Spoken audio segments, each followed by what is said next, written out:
எந்த வகையான கோயில் அப்படின்றது பெரும்பாலும் கோயிலோட விமானத்தை வச்சு தாங்க கணிக்கப்படுது.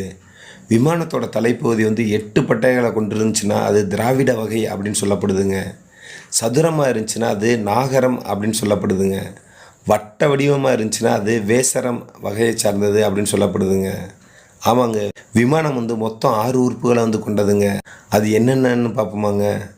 முதலாவது அதிட்டானம்ங்க, ரெண்டாவது பிட்டி, மூணாவது பிரஸ்தனம் அப்படின்னு சொல்லப்படுதுங்க, நாலாவது கர்ணக்கூடு அப்படின்னு சொல்லப்படுதுங்க, அஞ்சாவது கிரீவம் அப்படின்னு சொல்லப்படுதுங்க, கடைசி ஆறாவது கும்பம் அப்படின்னு சொல்லப்படுதுங்க. இந்த அதிட்டானம், பிட்டி, பிரஸ்தனம், கர்ணக்கூடு, கிரீவம், கும்பம் அதெல்லாம் என்னென்ன அப்படின்றத பார்ப்போமாங்க. இந்த 6 உறுப்புகளையும் கொண்ட விமானம் சாடங்க விமானம் அப்படின்னு சொல்லப்படுதுங்க. விமானம் கல், சுதை, உலோகம் இந்த மூணையும் பயன்படுத்தி உருவாக்கப்படுற கட்டிட அமைப்புங்க. இதில் அதிட்டானம் அப்படின்றது கருவறை